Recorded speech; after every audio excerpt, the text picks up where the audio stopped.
AP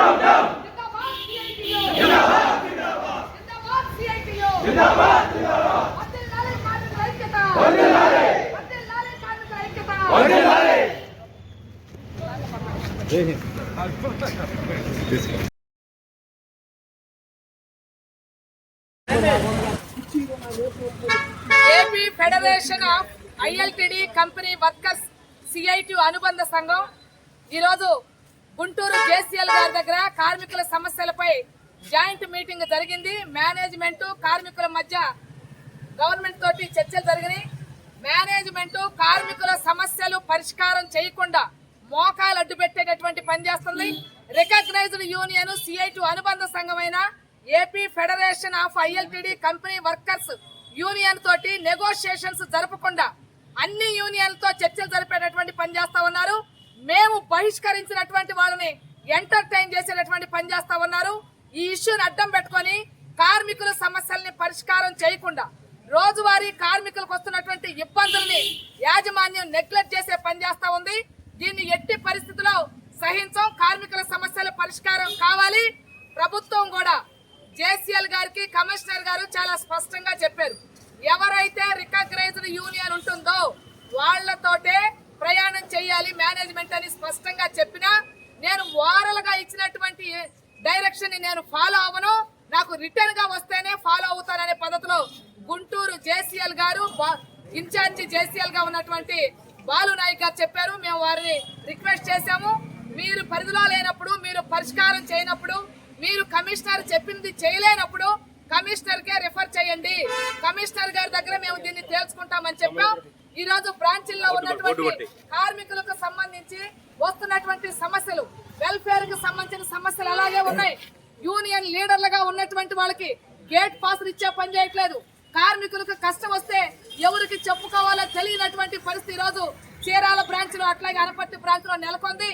ఈ మొత్తం ఈ అతివృష్టి, అనావృష్టి, ఈ అనైక్యత, ఈ డిస్టర్బెన్స్ కు మొత్తానికి కారణం మేనేజ్మెంటే.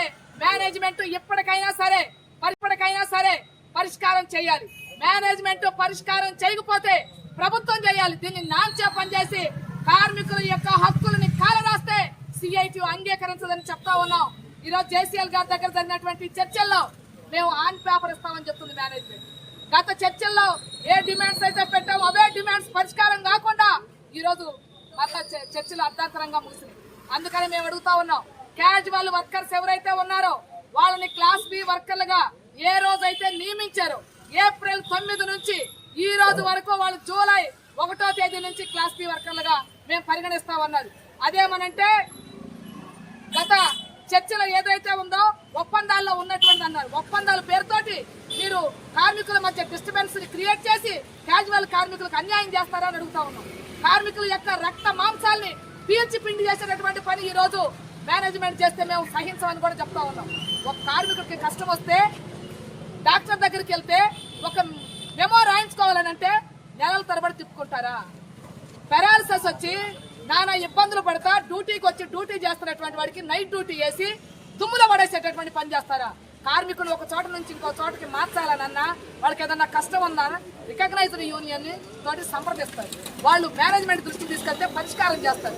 వీటన్నిటిని పొంగలో దక్కి చట్టబద్ధమైనటువంటి హక్కుతోటి ఏదైతే ఈ రోజు రికగ్నైజ్డ్ యూనియన్ ఉందో ఆ యూనియన్ తో నెగోషియేషన్ చేయకుండా నాటకాలు ఆడేటటువంటి పని చేస్తే సహించం. అవసరమైతే ఎలాంటి ఆందోళనకైనా సిద్ధమవుతామని కూడా ప్రభుత్వాన్ని అలాగే మేనేజ్మెంట్ ని కూడా హెచ్చరిక చేస్తా ఉన్నాం. కార్మికులు జోలికొచ్చి కార్మికుల్ని మానసికంగా శారీరకంగా హింసించే పని, భయభ్రాంతులకు గురి చేస్తే సహించమని కూడా తెలియజేస్తా ఉన్నాం. ఇక్కడ జరిగినటువంటి చర్చను వీటన్నిటికి సంబంధించి సోమవారం కమిషనర్ గారికి కలిసి ప్రిన్సిపల్ సెక్రటరీ గారిని కలిసి ఈ విషయాలన్నీ చెప్పి సమస్య పరిష్కారం అయ్యే వరకు కూడా కేవలం ఐఎల్టీడీ కార్మికులే కాదు మొత్తం సిఐటి అవసరమైతే రాష్ట్ర వ్యాప్తంగా కూడా పోరాటాన్ని ముందుకు తీసుకెళ్లే పని చేస్తామని కూడా ప్రభుత్వానికి అలాగే మేనేజ్మెంట్ కూడా హెచ్చరిక చేస్తా ఉన్నాం. K Dhanalakshmi, AP federation of ILTD company workers CIT అనుబంధ సంఘం.